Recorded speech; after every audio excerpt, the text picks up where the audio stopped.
Hey there, and welcome to Learn from Audio, where we bring the insights of best-selling books to you in a fun, informative, and engaging way. Whether you're on your commute, at the gym, or just relaxing at home, I'm glad you're here with me today. This episode is all about Master Your Time by Thibaut Meurisse. Now, before we dive in, I want you to take a moment and think about your own relationship with time. How do you feel about it? Do you feel in control, or does time feel like it's slipping away from you? In his book, Thibaut argues that time isn't just a ticking clock that we try to manage. It's more like a resource we can strategically use to achieve our life's goals. But here's the twist. Mastering time isn't about squeezing more into your schedule. It's about being intentional with how you use the time you already have. And that's what we're going to unpack today. The philosophy of time, practical strategies, and how you can start applying these lessons to your life right now. I want you to think of this as a journey. Over the next few hours, you're going to hear some stories, dive into actionable tips, and gain a fresh perspective on how to make your time work for you. Are you ready? Let's jump in. Part 1. The value of time and changing your mindset. Let's start by exploring something that we often overlook: time's true value. In today's world, it's easy to feel like time is just something that happens to us. We wake up, we work, we go through our routines, and before we know it, the day is over. But Thibaut makes a powerful argument. Time is more valuable than money. Think about it. Money can be earned, saved, invested, or spent. But once time is gone, it's gone. Forever. It doesn't come back. So, why do we treat time like it's infinite when, in fact, it's the one thing we can never get back? This realization is a game changer. When you begin to see time as a finite resource, you start to make better choices. Imagine you had $100 every day, and you could spend it however you wanted. Would you spend it on meaningless things? Or would you invest it in things that matter most? Time works the same way. Now, changing your mindset about time doesn't happen overnight, but Thibaut recommends starting by simply acknowledging that you have enough time, not just to get through your day, but to do the things that matter to you. When you begin to adopt this mindset, your whole perspective changes. You realize you have the power to design your day. You just have to be intentional with it. For example, think about people you admire. Entrepreneurs, artists, athletes. Those people have the same 24 hours in a day that you do. But the difference is that they treat time like the valuable resource it is. They make decisions based on their values, priorities, and long-term goals, rather than being distracted by every shiny object that comes their way. Part 2. Time Audit. Where does your time go? Now that we've established the importance of time, let's talk about where your time is really going. This is where the time audit comes into play. A time audit is simple but incredibly powerful. Thibaut suggests tracking your time for a full week. Yeah, it sounds tedious at first, but the payoff is huge. It's like looking under the hood of your car to see what's really going on. You might be surprised by how much time you waste without even realizing it. To start, grab a notebook, a spreadsheet, or an app that helps track time, and log everything you do. The key here is to be honest. If you check your email for 30 minutes every morning, write it down. If you spend an hour scrolling through Instagram at night, track that too. The goal isn't to judge yourself. This is about uncovering the truth. Once you've completed your audit, you'll likely find that a lot of time is spent on low-priority activities. For example, have you ever spent 15 minutes browsing social media only to realize you've been scrolling for over an hour? Or maybe you have regular meetings that don't actually contribute to your long-term goals.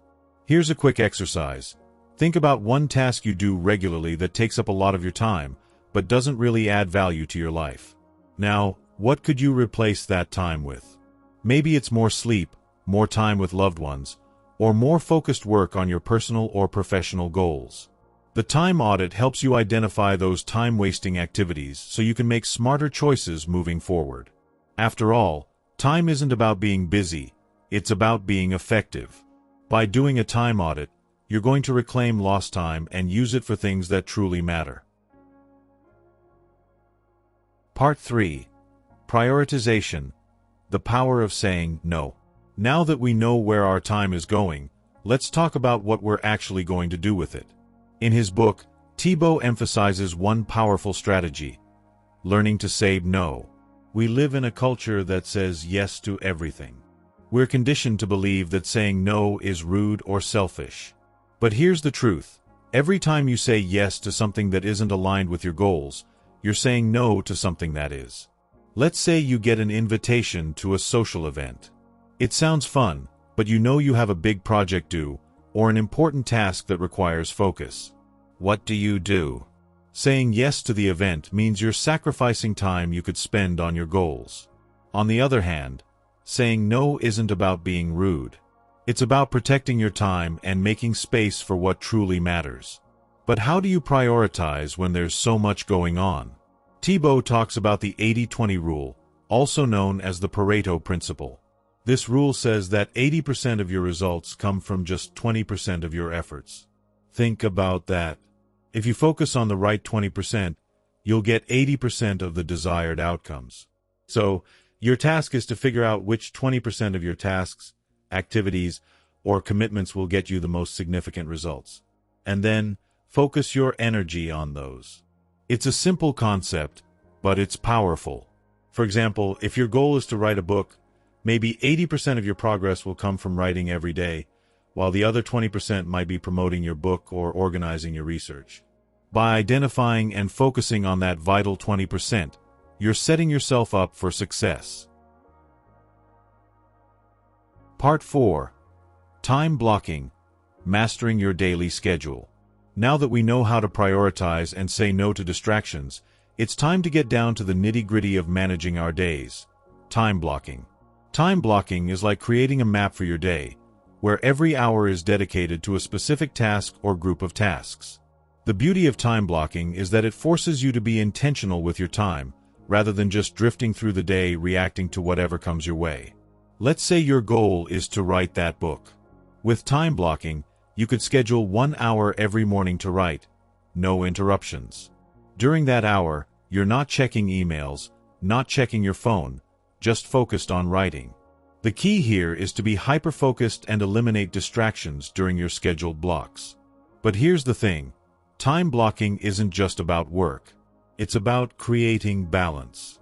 You should also block time for rest, for exercise, for personal activities, and for relaxation. The idea is to treat your time with the same respect you'd give a business meeting.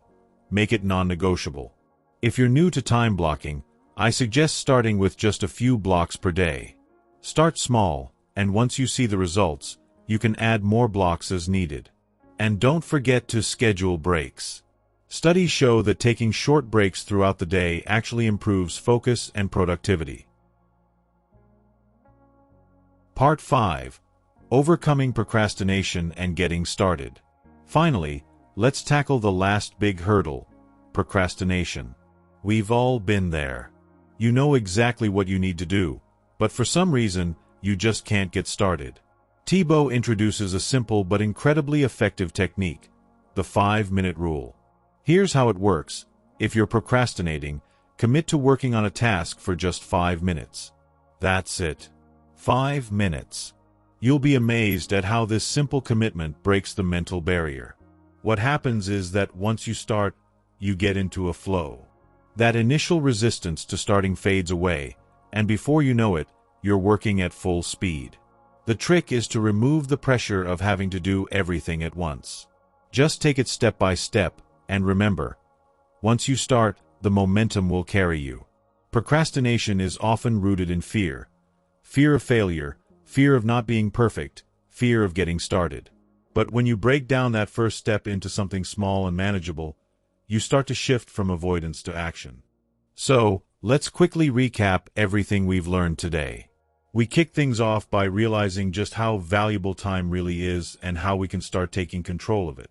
We walked through performing a time audit to uncover where our time is going and how we can reclaim it. Then, we explored the power of saying no and prioritizing what matters most. We also dove into time blocking as a way to create a structured, intentional day, and we conquered procrastination with a simple yet powerful 5-minute rule. Most importantly, we discovered that mastering time isn't about doing more, it's about doing what matters most, with purpose and focus. So, take these strategies, apply them, and start making every minute count. If you found value in this episode, don't forget to hit that subscribe button, so you never miss out on our next episode. And if you know someone who could benefit from mastering their time, whether it's a friend, a colleague, or a family member, share this episode with them. Let's spread the knowledge and help each other take control of our time. Thanks for listening to Learn from Audio. Keep learning, keep growing, and always remember, your time is in your hands.